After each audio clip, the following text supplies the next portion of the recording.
got one that can see. Logic before authority.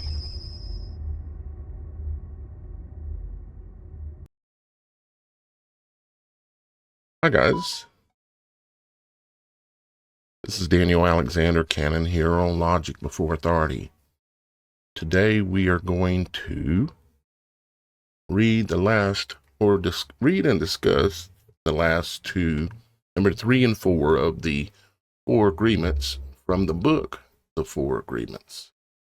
This book can be acquired by just simply doing a Google search for The 4 Agreements and then type it in. Hit a space and then type .pdf. And you look at the returns and you'll find some place that you can pull up and read a copy of the book. It is in the public domain.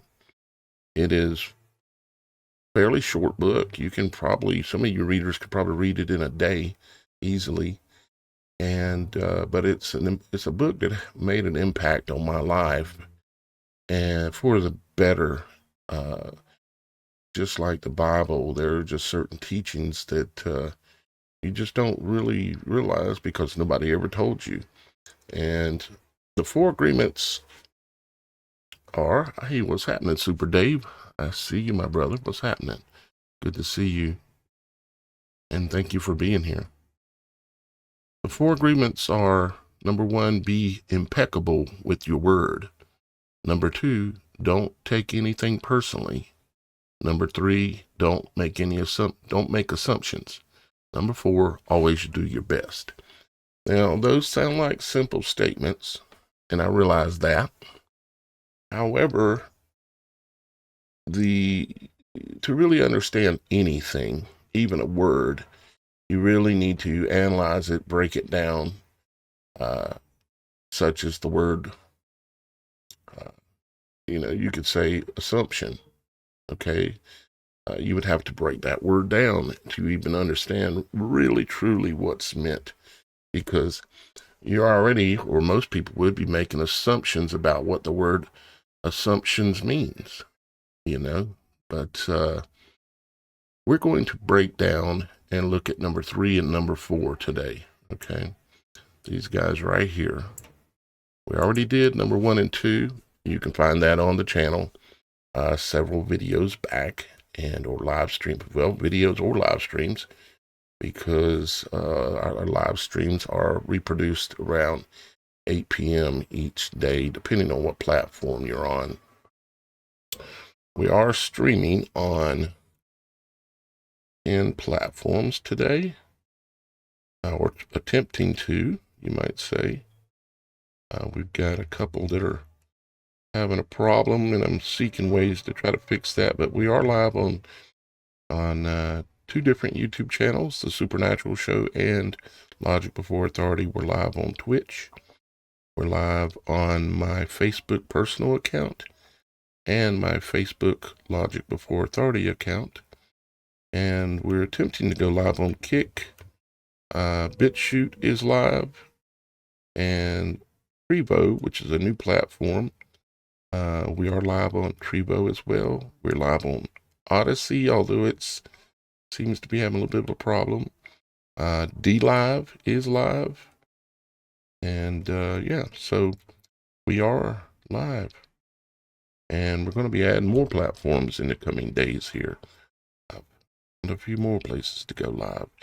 Just a matter of getting the technology set up to do it. And we will. Now, let's go ahead and look at what's happening, Mike Smith. Good to see you. Hey, Diana. Good to see you as well. We're going to go ahead and take a look at the last 2 agreements here. Always good to see some of my favorite people in the house. May our Father in heaven bless y'all guys and watch over you, and I know he does.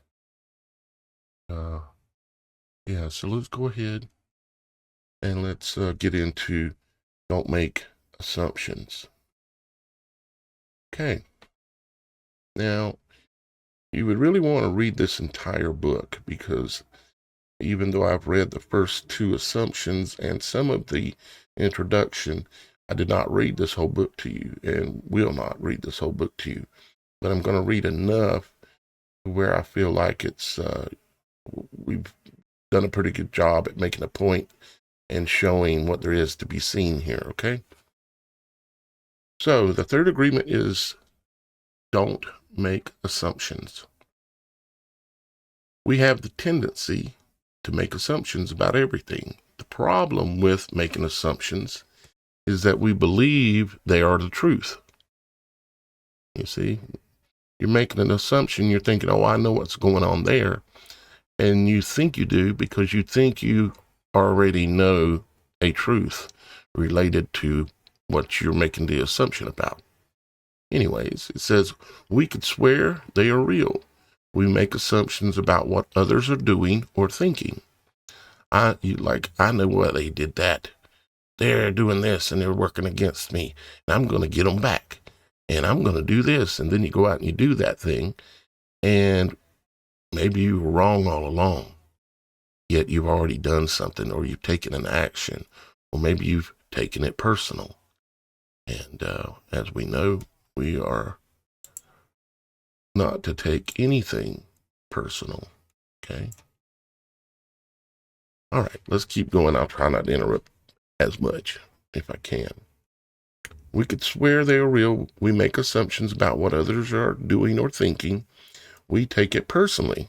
Then we blame them and react by sending emotional poison with our word. That is why whenever we make assumptions, we are asking for problems. Yep, absolutely. We make an assumption, we misunderstand.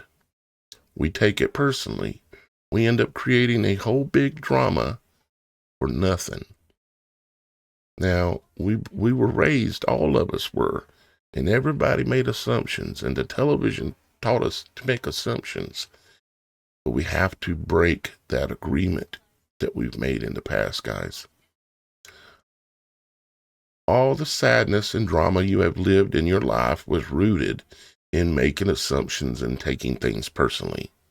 Take a moment to consider the truth of this statement.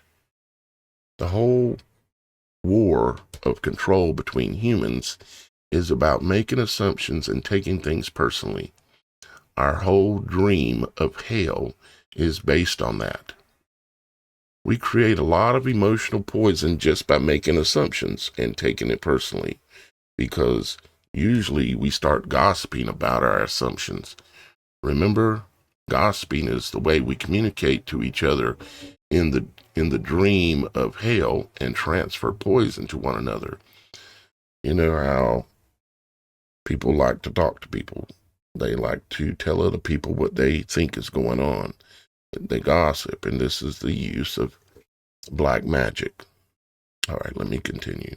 It's black magic. It's the use of your tongue, which is a sword, and it can destroy or it can create, depending on how you choose to use it. Because we're afraid to ask for clarification, we make assumptions and believe we are right about the assumptions. Then we defend our assumptions and try to make someone else wrong. You know, when you made an assumption, for instance, and you take an action, and then you're trapped in your belief, right? You've taken this action, you're trapped in the belief, and now it's personal, and you have to defend your action. Oh, I'm definitely right. They were doing this, or they were thinking this, or they did that. I know it was them. They had to be them. There was no other answer, right? And then you get trapped into having defended it. And then when you get trapped to having to defend it, there comes up drama. There comes up all kinds of things, right? Chaos. My toady in the human mind creates a lot of chaos, which causes us to misinterpret everything and misunderstand everything. We only see what we want to see and hear, what we want to hear.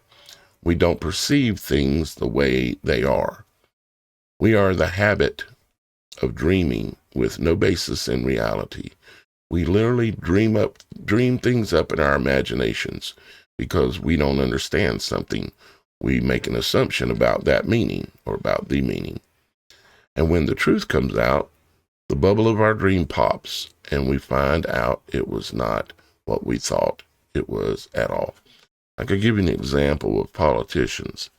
They tell you all these things, and they promise all these things, and they build up this whole magic personality, cult of personality thing where you want to believe in them, and then you've taken that step to believe in them. You've maybe made donations, you've maybe shared comments on Facebook or comments to your friends in person, and then you're invested because you made the assumption that that person was telling the truth, would do what they said, but now you're invested in their lie, in their delusion, and you have to defend it now. And that's another example of how we really get in trouble, and how they use the mastery of word and knowing people are going to take things personally, knowing things people are going to make assumptions, and they manipulate us because of these. They know that these are built into societal thinking because, well, they did it. An example, you were walking in the mall and you see a person you like. That person turns to you and smiles and then walks away. You can make a lot of assumptions just because of this one experience. So you're walking in the mall and you see a person you like. The person turns to you and smiles and then walks away. So with these assumptions, you can create a whole fantasy, and you really want to believe this fantasy and make it real. A whole dream begins to form just from your assumptions, and you can believe, oh, this person really likes me.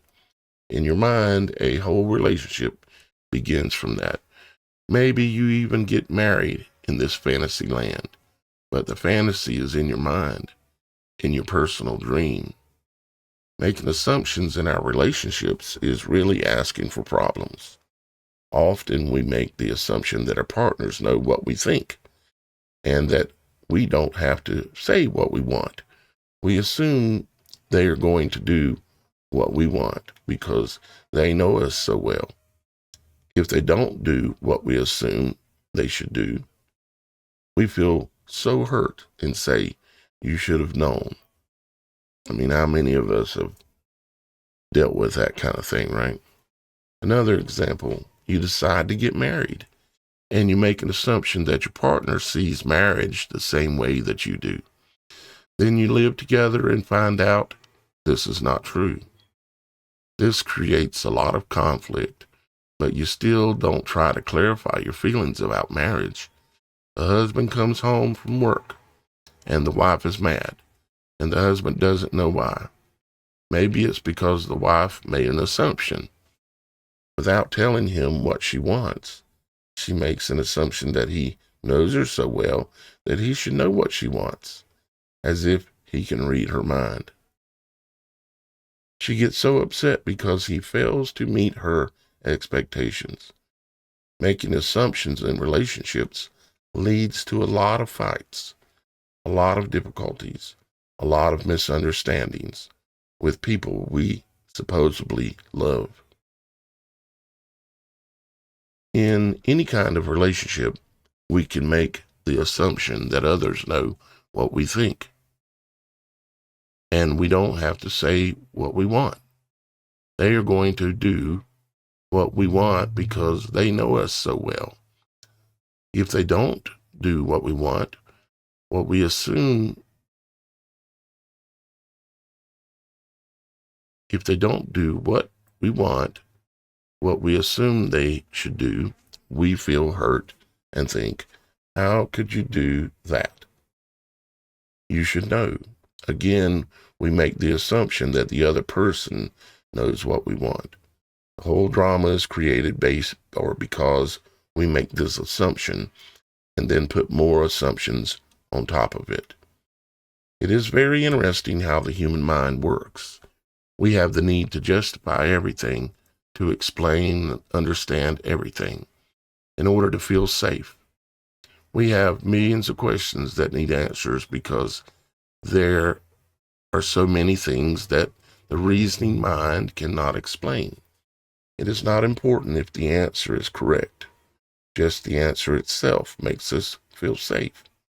This is why we make assumptions. If others tell us something, we make assumptions. If they don't tell us something, we make assumptions to fulfill our need to know and to replace the need to communicate. If we want to hear something and we don't understand, even if we hear something and we don't understand, we make assumptions about what it means and then believe the assumptions. We make all sorts of assumptions because we don't have the courage to ask questions.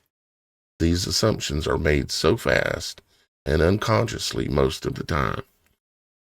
This is why it's really, really important to, in the beginning, when you're trying to stop yourself from making assumptions and taking things personally and so on, you really have to over and over and over and over stop yourself. At least I did. I was a slow learner, okay? And I had to stop myself. And still do. I still do it even today. That's why it's so important and why this book had a major impact on my life and improving it and improving my relationships. Even dealing with y'all guys in the audience, it has helped me, such as always do your best. I do always do my best when it comes to my work. Never take anything personal. I don't, because if I read the comments of every video and took everything personal that was in there, I would be a mess, And I don't make assumptions too, because especially in texting or in messages in the comments, it's really easy not to get the emotional implications of really what the person means. And on top of that, you don't know the person at all or very little, and it can cause major problems. And so I don't take things personal, and I try not to make assumptions, and I do stop myself.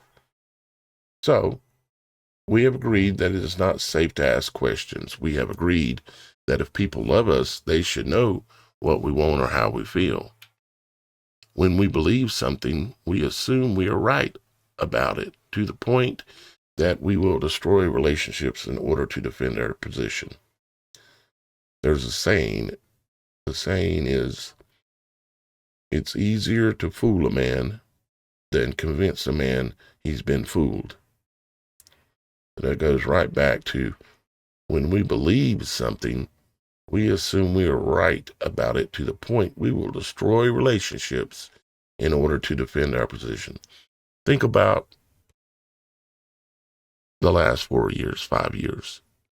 And I went to a doctor a while back, just I needed a little bit of antibiotics for my leg got injured, which is doing way, way better now.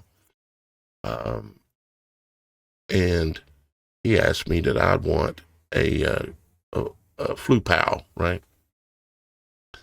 And I told him no. And then he comes back a minute or two later and he says, why is it that you don't like to get flu pals? And I explained to him that, well, I have a very personal thing with it. When my son was 2 years old, he got some flu pals. And a few weeks later, my son wasn't there any longer. I lost him to autism. Yes, he's still alive, but it was a terrible thing. Okay. And and that was right. This was right after when Mr. T had come out and made the statement that the flu pals that all the children were getting, he actually admitted that they were causing autism, right? And I said, well, I don't listen to them. I already know the truth when it comes to that kind of stuff. So, but I mentioned to the doctor, because I figured he could relate to this. I said, didn't you hear that Mr. T said that that they were hurting people and causing children to have autism and other things? And this doctor got mad.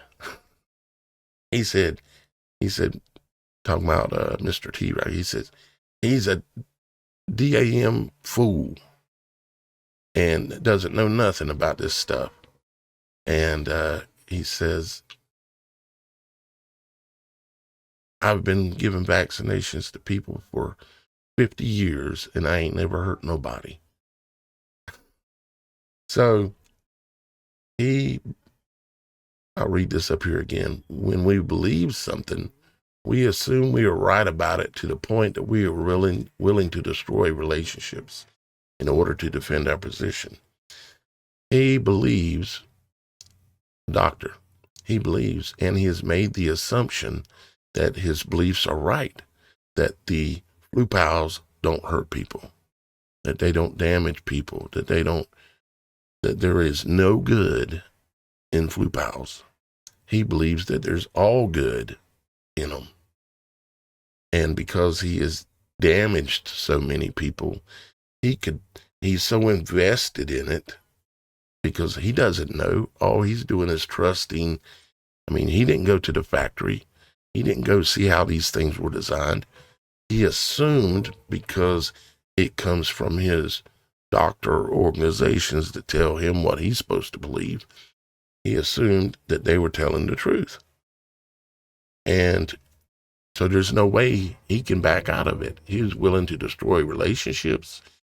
He was to the point, he was so mad that I could have walked out and been mad at him, but I didn't take it personal, see, because I knew what he had done. I knew that he had made assumptions and believed the lies that were told to him.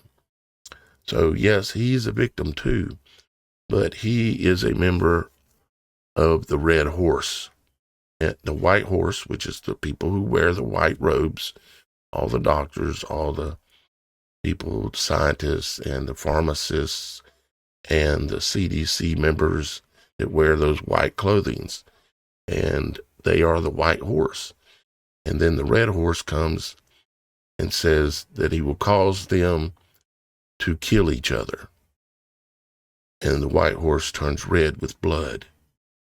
And that's exactly where he's at. But he's so far into it now, it would break his reality and probably break his soul almost, to get out of it. So there's no way he's likely coming out, even though I tried to talk some sense to him. All right, so let's keep going. We make the assumption that everyone sees life the way we do. We assume that others think the way we think, feel the way we feel, judge the way we judge, and abuse the way we abuse. This is the biggest assumption that humans make. And this is why we have a fear of being ourselves around other people. Because we think everyone else will judge us. Yeah, that fear or consciousness of worrying about what other people think, that should be like the fifth agreement.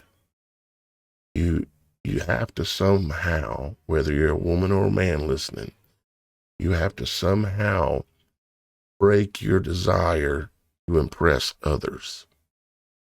Okay? You just need to do the best you can so that you know who you are. And that's what you should be concerned with. And you know that the ultimate judge, there is only one judge. Matter of fact, the name Daniel means that. God is your judge. That's my name. I even have a tattoo on my back that says, only God will judge me. Yes, I have a tattoo on my back. Very large, shoulder to shoulder. Before I really woke up, I was partially waking up in some ways and ended up with a tattoo that means my name, Daniel, on my back. only God will judge me, or God is my judge. Anyways, because we think everyone else will judge us, victimize us, abuse us, and blame us as we do ourselves. So even before others have a chance to reject us, we have already rejected ourselves. See, you're thinking, this is a real problem I've seen a lot, especially with females. They dress up, they get all good looking, and some of it's for the men, but they don't really need that. A lot of times what they're doing is competing with other women. They're seeking social acceptance from other women. And I understand that. But we need to break our desire to be socially accepted by others. All you need to do is do your best in all situations. So this is the way the human mind works. We also make assumptions about ourselves, and this creates a lot of inner conflict. I think I am able to do this. You make this assumption, for instance, and then you discover you aren't able to do it. You overestimate or underestimate yourself because you haven't taken the time to ask yourself questions and to answer them. Perhaps you need to gather more facts about a particular situation, or maybe you need to stop lying to yourself about what you truly want. Often, when you go into a relationship with someone you like, you have to justify why you look like that person. You only see what you want to see, and you deny there are things you don't like about that person. You lie to yourself just to make yourself right. Then you make assumptions, and one of the assumptions is, my love will change this person. This is not true. Your love will not change anybody. If others change, it's because they want to change, not because you can change them. It's then something happens between the two of you, and you get hurt. Now, I will say this. I disagree slightly with this. Not very, very slightly, okay? And this is only because of my personal experiences. And that is well, let's say there's a child, and that child, uh, he's in a not an orphan home, but a adopted family or a temporary home, and he's there for years, and he's being raised by this family, and the family really just did a terrible job in his raising the child, and he's coming up doing things and acting ways that he should have never had. He should have had more discipline, or he should have had more truth, or he should have had more something. Then that child, when say that child is 8 years old or 9 years old, whatever, and you take that child and then you place him with someone else who actually has more capacity to love someone, and they apply that love. Sometimes love has to be hard, or it could be seemingly hard, through like proper discipline. But they apply themselves to that child, and they continue to work on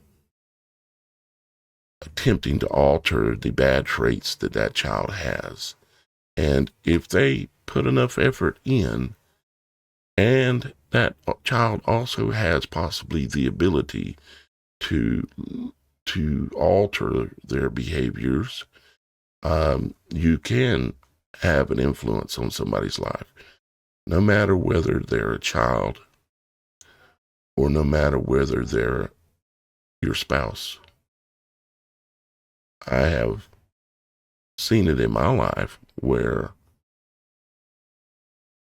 And it has taken some heavy investment sometimes. But at the end of the day, I can see that the amount of love that I've put into some situations, and love, we think of that word as an emotional word, right? But it doesn't necessarily have to be an emotional word. It just means to commit to, So if I can see the commitments that I've made in certain situations in my life, and most people would have walked away from those commitments because you might say there's a lot of hard things that can happen sometimes before you actually finally achieve the goal or make progress, So anyways, I just wanted to share that as a side note. But for the most part, just because you love somebody, it won't change them. It's going to take a lot of for them to want that as well. So let's keep going down here. We don't need to justify love. It is there or not there. Real love is accepting other people the way they are without trying to change them. If we try to change them, this means we don't really like them. Of course, if you decide to live with someone, if you make that agreement, it is always better to make that agreement with someone who is exactly the way you want them to be or her to be. And I agree with that in general too, that there's a thing about acceptance of people, whether they're in your eyes to be perfect or not perfect, or maybe they've got obvious flaws, or maybe they've got a bad habit or certain things, but it's not our place to judge people. It's our place, if we want to spend time around those people, to accept them for who they are, and over time maybe encourage them carefully, lightly, with love, and maybe you can have influence. Find someone whom you don't have to change at all. It's much easier to find someone who is already the way you want him or her to be, instead of trying to change that person. Also, that person must love you just the way you are, so he or she doesn't have to change you at all. If others feel they have to change you, that means they really don't love you just the way you are. So why be with someone if you're not the way he or she wants you to be? We have to be what we are, so we don't have to present a false image. If you love me the way I am, okay, take me. If you don't love me the way I am, okay, bye-bye. Find someone else. It may sound harsh, but this kind of communication means the personal agreements we make with each other are clear and impeccable. And I know we can all remember, meeting, especially when you're young and you're out dating and doing all this, and you meet people, and like maybe if you're a girl and you meet this guy and he's good looking and he's confident and he's got a job and he's got all this, but maybe he has a bad habit, and you think that because you love him, you'll be able to make him change that bad habit. Unfortunately, most of the time, it's not the case. Okay.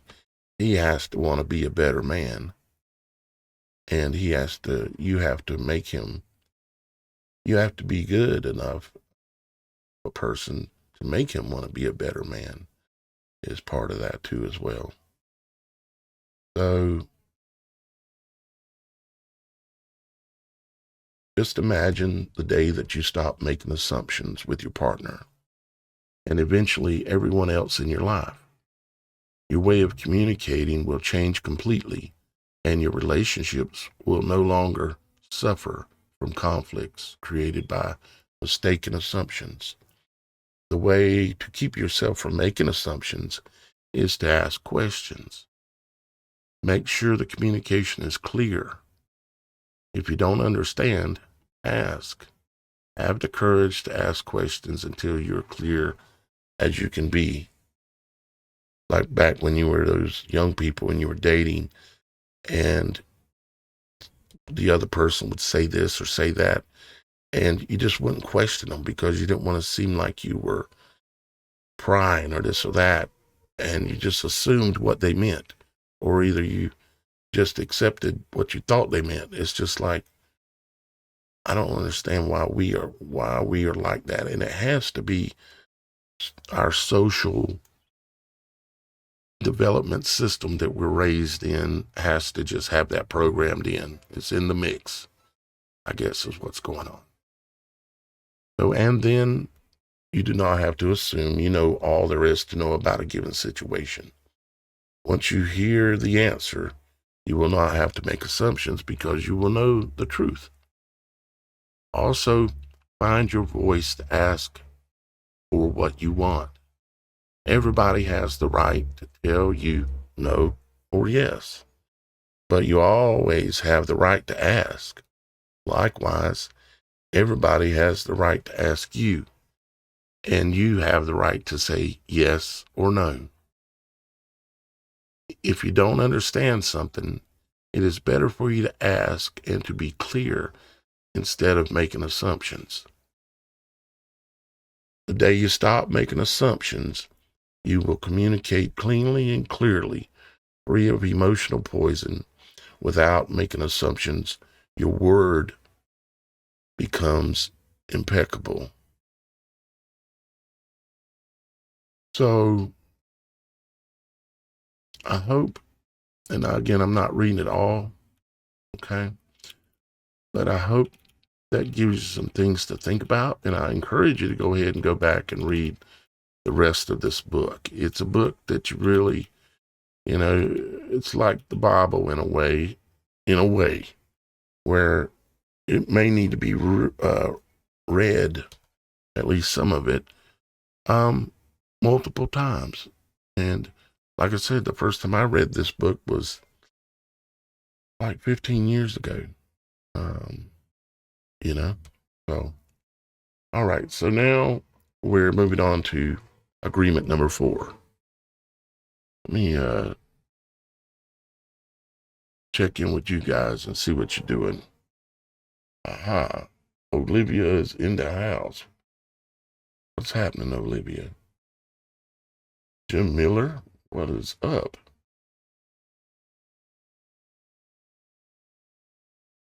Well, wow, Jim, thank you very much for your kind words. And yeah, I do need a little bit of help still right now, trying to make it to the 21st, and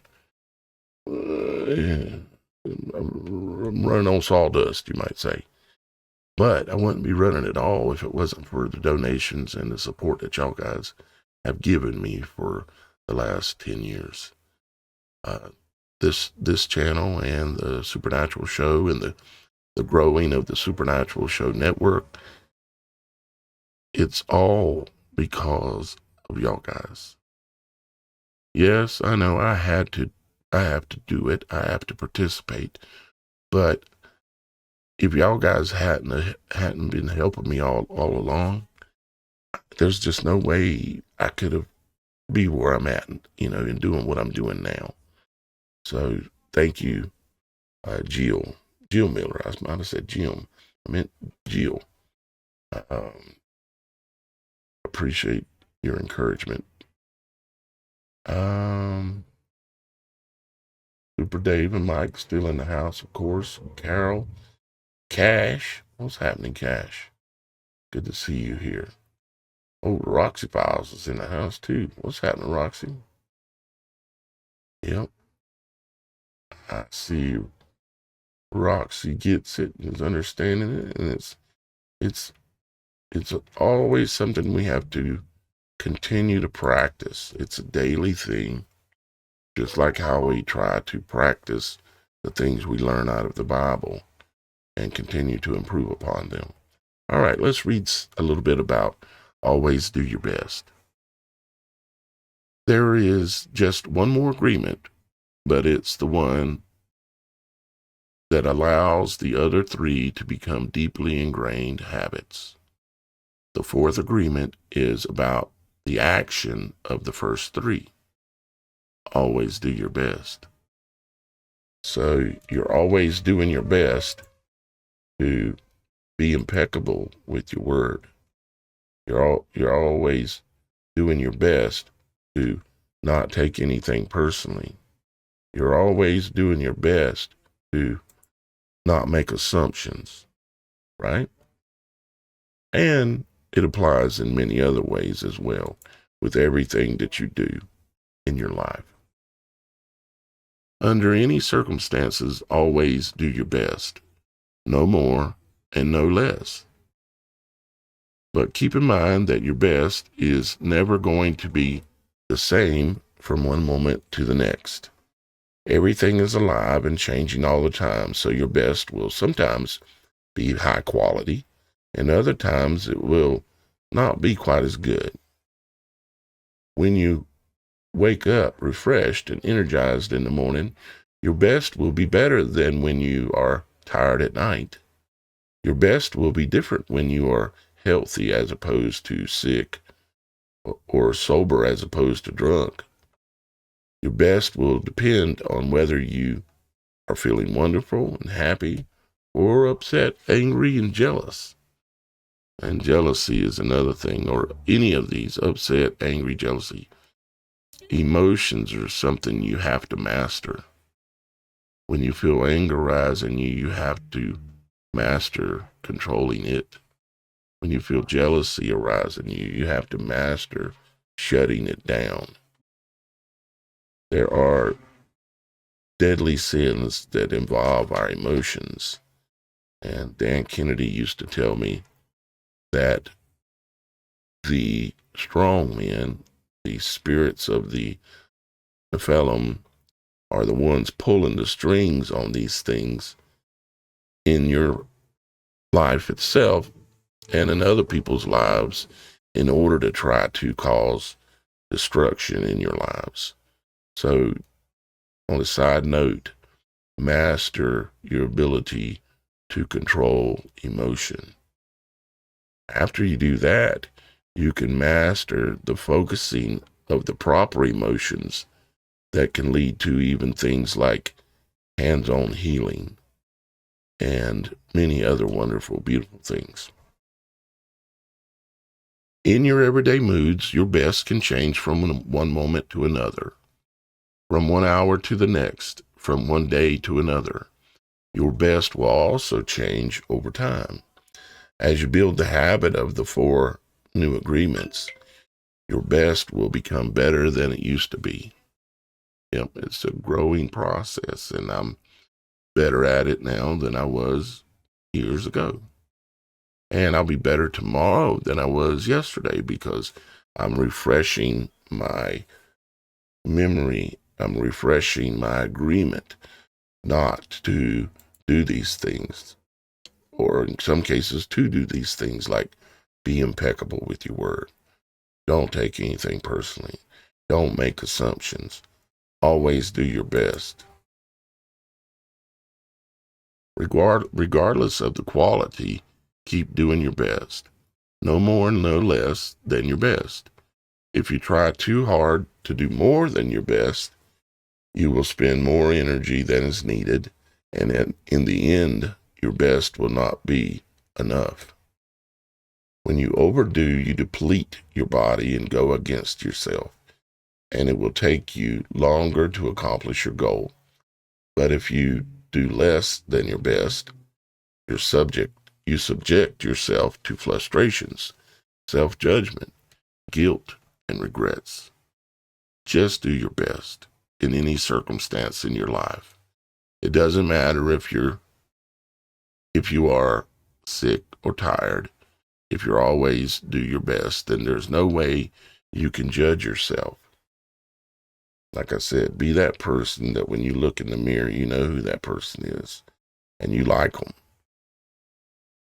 You even love them, for our Father in heaven loves us.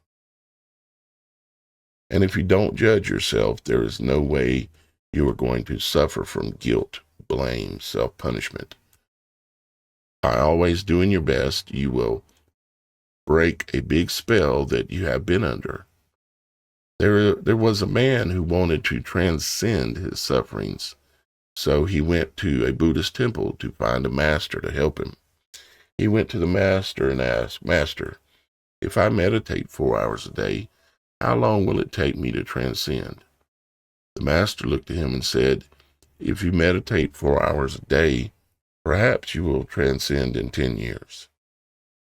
Thinking he could do better, the man then said, "Oh, master, what if I meditated 8 hours a day? How long would it take me to transcend?" The master looked at him and said, "If you meditate 8 hours a day, perhaps you will transcend in 20 years. But why will it take me longer if I meditate more?" the man asked. The master replied, "You are not here to sacrifice your joy or your life. You are here to live and be happy and to love. If you can do your best in 2 hours of meditation, but spend 8 hours instead, you will only grow tired, miss the point, and you won't enjoy your life. Do your best, and perhaps you will learn that no matter how long you meditate, and meditation is a biblical term and instruction, not Buddhism necessarily, but meditation is, you can live, love, and be happy. Doing your best, you are going to live your life intensely. You are going to be productive. You are going to be good to yourself because you will be giving yourself to your family, to your community, to everything. But it is the action that is going to make you feel intensely happy. When you always do your best and you take action, doing your best is taking the action because you love it, not because you're expecting a reward. Most people do exactly the opposite. They only take action when they expect a reward, and they don't enjoy the action, and that's the reason why they don't do their best. This is like with this work I do. I try to do my best. Sometimes it's better than others or better than others, but I try to do my best. Just like today, doing another live stream today, I'm trying to do my best because I take what I do seriously and I enjoy it. So even what we're doing right now is part of doing our best. Y'all guys are trying to learn. You guys are trying to spend time with others that you feel that are in somewhat of the same mind frames that you may be in. Although I see in the comments from time to time, people making assumptions, certainly, right? Anyways, for example, most people go to work every day just thinking of payday and the money they will get from their work that they are doing. They can hardly wait for Friday or Saturday, whatever day they receive their money, and can take time off. They are working for the reward. There's pretty much nobody that goes to a job that they actually love. Meaning, if they were not getting paid, would they still show up every day and do their best? That actually has a lot to do with why I do what I do. And it's because I don't do it for money. Yes, I have to survive in this world just like everybody else. Unless I want to go live in the woods and live that type of life, but I can't do this work that Father has put on my heart. I can't do that there. I could be selfish and go hide. I could be afraid and run away, but I don't. I do what I like to do. I do what I love to do, no matter how much money comes my way. So they are working for the reward, and as a result, they resist work. They try to avoid the action, and it becomes more difficult. And they don't do their best. They work so hard all week long, suffering the work, suffering the action, not because they like to, but because they feel they have to.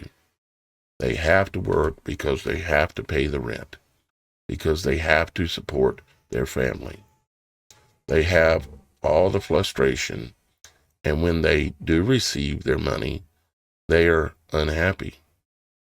They have 2 days to rest, to do what they want to do. And what do? They try to escape. They get drunk because they don't like themselves.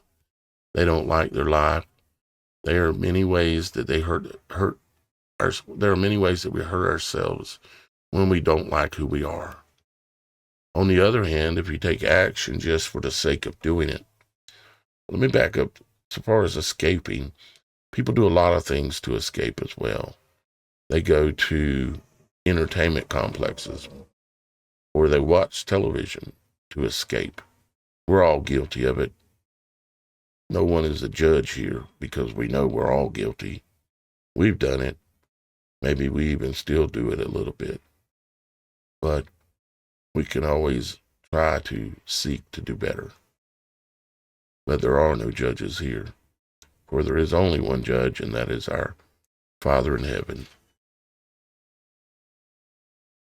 There are many ways that we can hurt ourselves when we don't like who we are. On the other hand, if you take action just for the sake of doing it without expecting a reward, you will find that you enjoy every action you do. Rewards will come, but you are not attached to the reward. You can even get more than you would have imagined for yourself without expecting a reward. If we like what we do, if we always do our best, then we are really enjoying our life. We are having fun, and we don't get bored, and we don't get frustrated. Tell you a little short story back, and I've kind of told, some of you probably heard this. Matter of fact, a few of them, I'm sure, but I used to be in real estate, and I was like the top real estate agent in the state of Idaho. And I was making lots of money, like 20 to 40 to 60, even $80,000 a month, every month, for years. And so I grew up from growing up in a swamp in a little single wide trailer.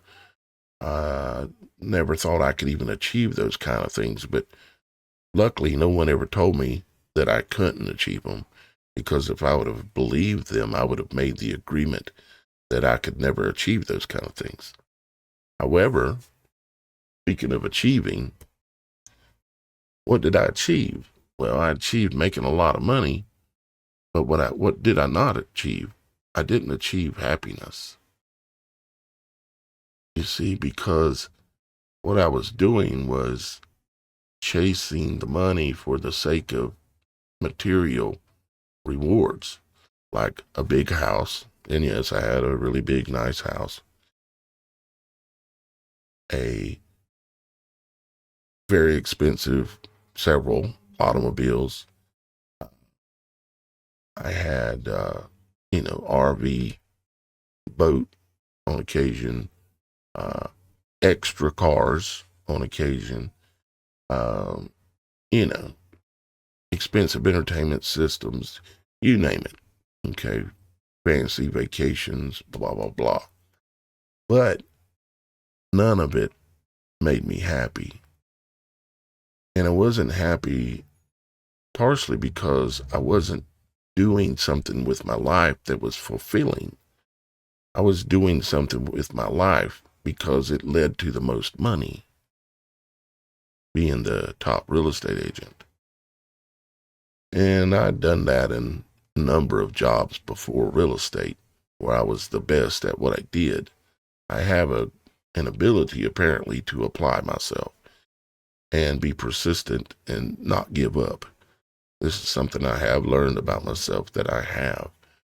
But I was not applying those things to something that was going to build how I felt about myself, unless I wanted to just ride on ego, because I had the big house and the big car and all these things, and come home for Christmas to see my family in South Carolina because I was in Idaho. I'd bring them expensive gifts and do all these kinds of things, and none of it meant nothing. I would stand on the porch outside of my home, big fancy home, and I would look out across the big grassy area with the pool and all that, and I would look up at the heavens and I would say, Father, why is it that I have everything, but yet I'm not happy? And I would do that quite often, stand out there. Father, why is it that I have more than I ever thought I'd ever have, but I'm not happy? And then I said, Father, can you help me learn to appreciate the things I have in my life and help me understand what it is that I'm supposed to have that makes me happy and supposed to do that makes me happy. That was about 18 years ago. I've been doing YouTube videos for 15 years. I've been talking to y'all guys for 15 years. I've had my YouTube channel terminated 4 times. I've lost cars, rental apartments, friends, family members, all because I wanted to do my best and I wanted to do what made me happy. I wanted to do what was honorable.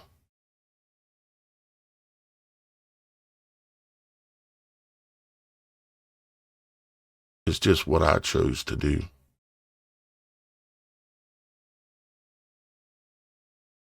Anyways, I think I'm going to leave it there.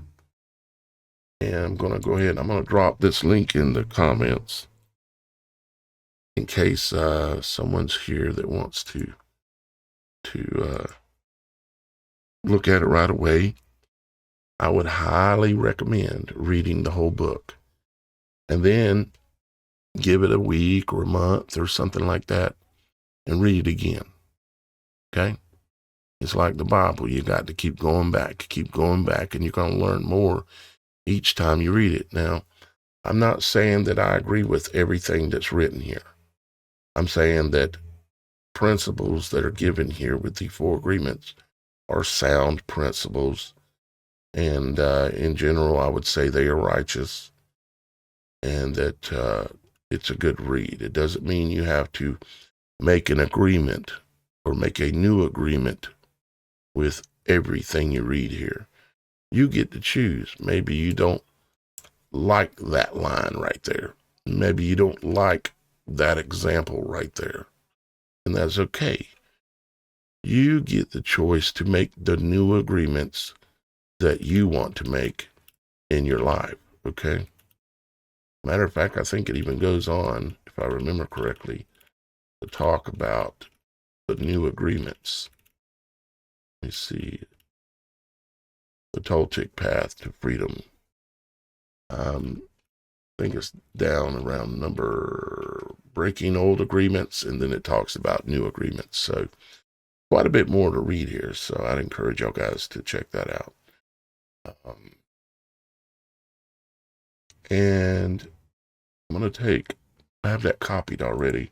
I'm going to take this and put it on the website as well, on the Supernatural Show website. Under the home page, you'll see a page called Daniel's Desk right here.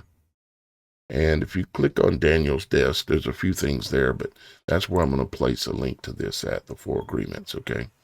and it'll be on there within about 10-15 minutes after the show's over, which basically the show is about over. But let me look at the comments again real quick and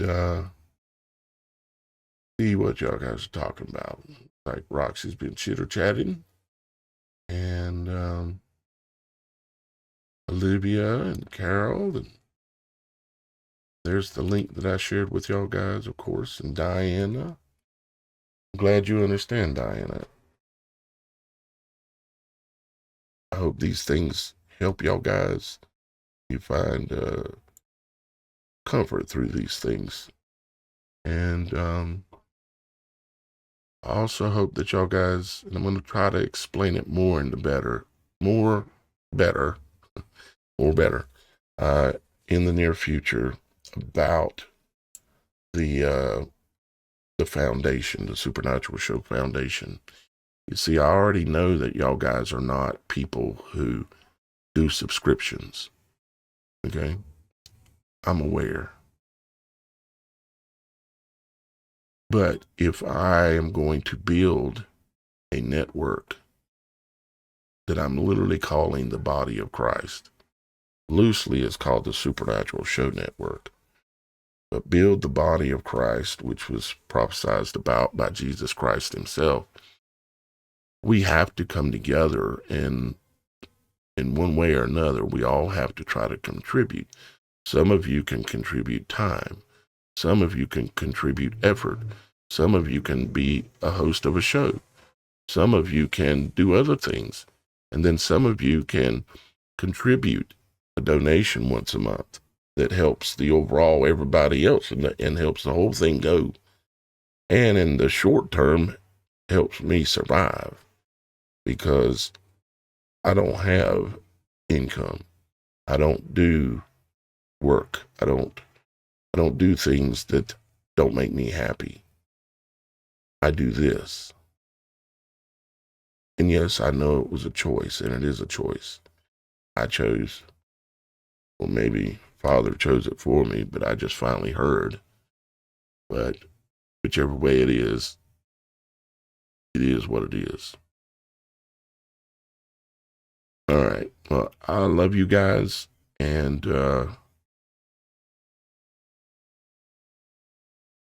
in the short term, between now and the end of the month, if anyone happens to have the ability to provide a small amount of support, not much, get me through to get my next little YouTube check, which ain't much, but it's like probably $300 or something like that. And I have a good little trickle coming in. Well, it's increasing with the body of Christ, the Supernatural Show Network concept that I'm building. The trickle is increasing, and on the extra for the Supernatural Show that I showed y'all guys yesterday, the extra shows the names of the people who have placed a brick block or cornerstone. And matter of fact, I'll show that to you again here real quick for you new guys, and to help y'all guys understand better exactly what I'm talking about when it comes to the Supernatural Show Network, and more specifically the foundation that will allow us to be able to go after the growth that I envision that we're going to be doing. Okay? And then after that, I'll transition to the extra for the show. I love you. Thank you for your help. May our Father in heaven see what we're doing. Talk to you real soon again. Matter of fact, tomorrow, the Supernatural Show. And I think Roxy and Shannon are going to be live later on this evening around 7:30 Eastern time, I think. Okay? Bye-bye for now.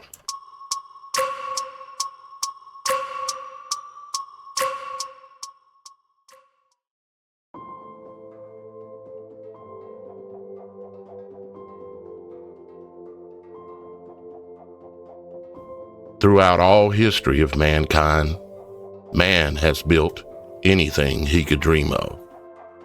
Achievements that seemed impossible then and even now. Sometimes against extreme odds and adversities. Yet, if man believes hard enough and has faith in his hands and in his mind, he can move mountains. He can achieve anything. Yet, not alone. He must have others that believe in his dream. Others to help build the impossible. Some will always say, "You can't do that. Not now, not here." Yet, with faith and perseverance, that man will find his people. He will find those too that are brave enough to dare to cut against the grain, to swim against the current of the waters, to build what others will mock and gnash their teeth as they see it rising from the dust of the earth. As they see the foundation go in, brick by brick, it shall be laid. Sweat, tears, and a few drips of blood mixed in with the dust and the clay. Another man once had such a dream. Jesus Christ had just that kind of dream. To speak and deliver a message to the entire world. Not just in the time that he walked this land, but a message that would echo throughout lands and times, landing upon our ears even today. How many did not believe in his dream? How many thought that he was pretending to be something he was not? How many wanted him to fail? Yet, he did not fail. Why? He gathered a core group of people that believed in him and believed in his words, works, and the fruits thereof. He built a solid foundation of supporters, and upon that foundation, he raised a temple built without hands, called the body of Christ. We at the Supernatural Show Network know that we wrestle not against flesh and blood, but against principalities, against powers, against the rulers of darkness in this world, against spiritual wickedness in high places. And yes, we have just such a dream to build, and it all starts with you. The foundation, shod with the gospel of peace. The placing of the symbolic bricks, blocks, and cornerstones. Each one held symbolically in place by great belief and faith that what is being built here is righteous and faithful. Once the foundation is laid, brick by each of you, then we will raise the symbolic walls girt about with the truth. And then we will all begin to thrive successfully. We will then place the trusses above our heads, in which we have trust and faith that their strength will hold back the fiery darts of the wicked and withstand the evil day, having done all to stand. From the laying of the first bricks, blocks, and cornerstones held in place by the chosen ones, and during the raising of the walls to laying of the trusses, we shall empower the sword of the Spirit, which is the word of God. We shall open our mouths boldly and make known the spirit of the gospel. If you trust in us and we trust in you, the gospel of truth will be heard across all of the lands and upon all of the ears. This dream will be built without hands, just as Christ proclaimed, for we strive to build this dream upon words of truth, words of righteousness, bringing together the great truth seekers and speakers from across the world, standing finally together as the prophesied body of Christ. Now stand, pick up and place thy brick, block, or cornerstone, and hold it fast in place with faith, knowing that thy will maintain the strength to hold it in its righteous place. Knowing that you are part of the supernatural dream, to build a network and work shoulder to shoulder until we all reach our lofty goals. To let every ear that can hear to hear. We strive to have truth tellers speaking in every tongue, in every language, and every day and night. One unified voice speaking peace and truth across one unified network, the Supernatural.Show network. It's time. No more division. No more, there's nothing I can do. No more, I am alone. It's time to take each of our places in destiny. Welcome to the body of Christ. Place your foundation brick, block, or cornerstone now at TheSupernatural.Show.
I've got one that can see.